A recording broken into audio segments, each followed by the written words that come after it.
ഇന്ത്യയുടെ എക്കാലത്തെയും രീതി പരമാവധി സംയമനം പാലിച്ച് ഒരു യുദ്ധത്തിലേക്ക് കൊണ്ടുപോകാതിരിക്കുക എന്നുള്ളതാണ്. അതിന് ഉള്ള രീതിയിൽ തന്നെയായിരുന്നു ഇന്ത്യ പലപ്പോഴും എല്ലാ കാര്യങ്ങളും നയതന്ത്ര തലത്തിലൂടെ അല്ലെങ്കിൽ ഉഭയകക്ഷി ചർച്ചകളിലൂടെ പരിഹരിക്കാമെന്നുള്ള ഒരു ധാരണയിൽ തന്നെയായിരുന്നു ഇന്ത്യ മുന്നോട്ട് പോയിക്കൊണ്ടിരുന്നത്. അതുകൊണ്ട് തന്നെയാണ് പലപ്പോഴും നമ്മുടെ രാജ്യം ആഗ്രഹിച്ചിട്ട് പോലും അക്കാര്യത്തിൽ ഒരു തിരിച്ചടി പാകിസ്ഥാന് ഉണ്ടാവാതിരുന്നത്. മാത്രമല്ല അടുത്ത കാലത്തായി ഉറിയിലും പുൽവാമയിലുമൊക്കെ ഉണ്ടായ തീവ്രവാദി ആക്രമണങ്ങൾക്ക് അതിന് നേതൃത്വം കൊടുത്ത തീവ്രവാദ കേന്ദ്രങ്ങൾ മാത്രമായിരുന്നു ഇന്ത്യ ഒരു സർജിക്കൽ സ്ട്രൈക്കിലൂടെ പകരമായി നടപടി സ്വീകരിച്ചത്. എന്നാൽ ഈ പാകിസ്ഥാൻ ഇങ്ങനെ ഓരോ സ്ഥലങ്ങളിൽ നിന്നായി ഇന്ത്യക്കെതിരെ ആക്രമണം തുടർന്നു പോകുന്ന സാഹചര്യത്തിലാണ് ഇന്ത്യ ഇനിയും ഇത്തരം കാര്യങ്ങൾ ടോളറേറ്റ് ചെയ്യാൻ കഴിയില്ല, സഹിഷ്ണുതയോട് പോകാൻ കഴിയില്ല എന്നുള്ള ഒരു തീരുമാനത്തിലേക്ക് എത്തിയത്. നമുക്കറിയാം, തീവ്രവാദ ഓരോ തവണയും നമ്മൾ വിട്ടുവീഴ്ച ചെയ്യുമ്പോൾ അവർ അടുത്ത തീവ്രവാദ ആക്രമണങ്ങൾക്ക് വേണ്ടിയിട്ടുള്ള കോപ്പ് കൂട്ടുന്ന ഒരു കാര്യമാണ് നമ്മൾ ഇതേവരെ തുടർന്നു വന്നത്, ഇതേവരെ നമ്മൾ കണ്ടുവന്നത്. അതുകൊണ്ട് തന്നെയാണ് ഇത്തവണത്തെ തിരിച്ചടി എന്നുള്ളത് കേവലം പുൽഗാമിക്ക് വേണ്ടി മാത്രമുള്ള തിരിച്ചടിയല്ല, ഇന്ത്യയിലേക്കുള്ള പാകിസ്ഥാൻ മണ്ണിൽ നിന്നുള്ള തീവ്രവാദത്തിൻ്റെ മുഴുവൻ തീവ്രവാദങ്ങളുടെയും വേരറക്കുക എന്നുള്ള ലക്ഷ്യത്തോടുകൂടിയുള്ള ഒരു ആക്രമണമാണ് ഇത്തവണ ഓപ്പറേഷൻ സിന്ദൂറിലൂടെ ഇന്ത്യ ലക്ഷ്യമിടുന്നത്. കേവലം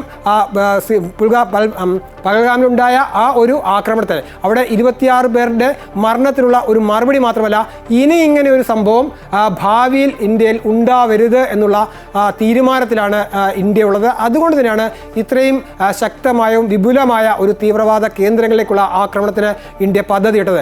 14 ദിവസം കൊണ്ട് ഇന്ത്യ ഒരുങ്ങി 9 തീവ്രവാദ കേന്ദ്രങ്ങളിലേക്ക് തുരുതുര മിസൈൽ അയച്ചുകൊണ്ടാണ് ആ 9 തീവ്രവാദ കേന്ദ്രങ്ങളും തകർത്തത്. അതിൽ ലഷ്കർ-ഇ തോയ്ബയുടെയും ജെയ്ഷെ മുഹമ്മദിൻ്റെയും ഒക്കെ അടക്കമുള്ള കേന്ദ്രങ്ങളാണ്. അതായത് ഒരു തീവ്രവാദ സംഘടനകളും ഇനി പാകിസ്ഥാൻ്റെ മണ്ണിൽ ഇന്ത്യക്ക് ഭീഷണിയായി ഉണ്ടാവരുത് എന്നുള്ള ഒരു തീരുമാനത്തിൻ്റെ ഭാഗമായുള്ള ഒരു ആക്രമണമാണ് ഇന്ത്യ ഇപ്പോൾ നടത്തുന്നത്. അതായിരുന്നു ഇന്ത്യയുടെ ഓപ്പറേഷൻ സിന്ദൂർ.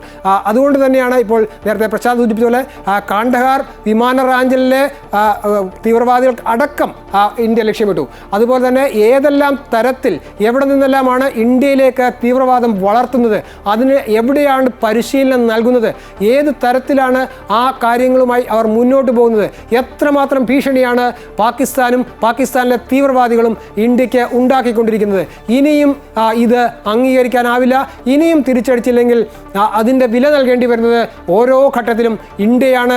ഇനി അങ്ങനെ വില നൽകുവാനായി തങ്ങൾ തയ്യാറല്ല, ഇനി അങ്ങനെ തങ്ങൾക്ക് സഹിക്കുവാൻ മനസ്സില്ല എന്ന ഒരു തീരുമാനമാണ് സർക്കാർ എടുത്തിട്ടുള്ളത്. അതിനുള്ള അവകാശവും അതിനുള്ള അധികാരവുമാണ് സർക്കാർ നമ്മുടെ സൈന്യത്തിന് നൽകിയത്. അതികരുത്തുറ്റ ലോകത്തിലെ തന്നെ 4ാമത്തെ ശക്തിയാണ് ഇന്ത്യ. ആ സൈന്യത്തിന് കഴിയാത്തതായി ഒന്നും നിലവിലില്ല. പാകിസ്ഥാനെ ആക്രമിക്കുവാനായി എല്ലാ തരത്തിലും സുസജ്ജമായ അതിന് കെൽപ്പുള്ള ഒരു സൈന്യമാണ്. ആ സൈന്യത്തിന് കൃത്യമായ രീതിയിൽ എന്താണോ ആവശ്യം അതനുസരിച്ച് പ്രവർത്തിക്കുവാനുള്ള പൂർണ്ണ സ്വാതന്ത്ര്യമാണ് നമ്മുടെ സർക്കാർ നൽകിയിട്ടുള്ളത്.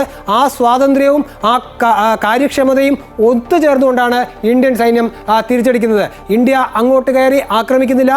തീവ്രവാദി കേന്ദ്രങ്ങൾ ആക്രമിച്ച് തീവ്രവാദികളെ വധിച്ചാൽ മാത്രമേ ഇന്ത്യയുടെ ഭാവി സുരക്ഷിതമാവുകയുള്ളൂ. അല്ലെങ്കിൽ അടിക്കടി ഇങ്ങനെ തീവ്രവാദ ആക്രമണങ്ങൾ ഉണ്ടാവും. നമ്മുടെ നിരപരാധികളായ ജനങ്ങൾ അതിന് ഇരയായിക്കൊണ്ടിരിക്കും.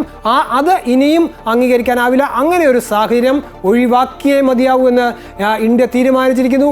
അതാണ് ഓപ്പറേഷൻ സിന്ദൂറായി മാറിയത്. അതുകൊണ്ട് തന്നെയാണ് ഇത്ര വിപുലമായി 1-2 തീവ്രവാദ കേന്ദ്രങ്ങൾ അല്ല, മറിച്ച് പാകിസ്ഥാനിലെ 21 കേന്ദ്രങ്ങളാണ് ലക്ഷ്യമിടുന്നത്. അതിൽ 9 കേന്ദ്രങ്ങളിലേക്ക് ഇന്ത്യ അതിശക്തമായ ആക്രമണം നടത്തുകയും പ്രധാനപ്പെട്ട പല 100ഓളം തീവ്രവാദികളെ ഇന്ത്യക്ക് വധിക്കുവാൻ കഴിയുകയും ചെയ്തു. എന്നാൽ ആദ്യഘട്ടത്തിൽ നേരത്തെ ജിനി സൂചിപ്പിച്ചതുപോലെ ഇന്ത്യ ഒരിക്കൽ പോലും ജനവാസ മേഖലയോ അല്ലെങ്കിൽ സൈനിക കേന്ദ്രങ്ങളോ ലക്ഷ്യമിട്ടിരുന്നില്ല.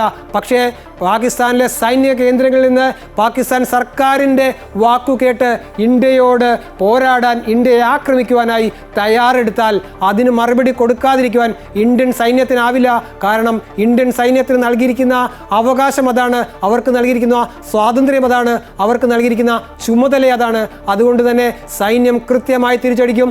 പാകിസ്ഥാനിൽ നിന്നും ഒരു വിമാനം ഇന്ത്യയെ ലക്ഷ്യമാക്കി ഉയർന്നാൽ, ഒരു മിസൈൽ ഉയർന്നാൽ അത് ഇന്ത്യൻ അതിർത്തിയിൽ എത്തുന്നതിന് മുമ്പ് തന്നെ തകർക്കുക, ആ കേന്ദ്രം തകർക്കുക.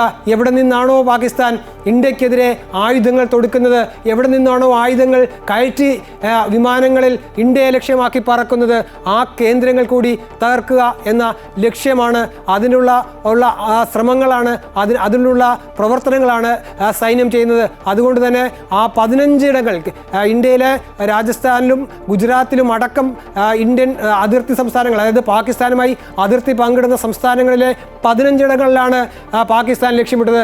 അതിനുള്ള ശ്രമമാണ് പാകിസ്ഥാൻ്റെ ഭാഗത്തുണ്ടായത്. ആ ശ്രമങ്ങളെ തടയുകയും ആ ശ്രമങ്ങൾക്ക് കാരണമായ സൈനിക കേന്ദ്രങ്ങൾ അത് ലാഹോറിലേതടക്കം തകർക്കുകയും ആണ് ഇന്ത്യ ചെയ്തിട്ടുള്ളത്. അതുകൊണ്ട് ഇനി ഇന്ത്യക്ക് നോക്കി നിൽക്കാനാവില്ല. പാകിസ്ഥാൻ പ്രകോപനമുണ്ടാക്കിയാൽ, പാകിസ്ഥാൻ ഇന്ത്യയെ ആക്രമിക്കാൻ ശ്രമിച്ചാൽ അത് അപ്പോഴേ മുളയിലേ നുള്ളുക, അവിടെ തന്നെ തീർക്കുക. ഇന്ത്യൻ അതിർത്തി കടക്കാൻ ഒരു കാരണവശാലും അനുവദിക്കില്ല. ഇനി ഒരിക്കലും പാകിസ്ഥാൻ്റെ തീവ്രവാദം ഉണ്ടാവരുത്. പാകിസ്ഥാൻ്റെ സഹായത്തോടുകൂടി തീവ്രവാദികൾ ഇന്ത്യൻ മണ്ണിലെത്തി ഇന്ത്യയിലെ നിരപരാധികളായ ജനങ്ങളെ കൊന്നൊടുക്കാൻ അനുവദിക്കരുത്.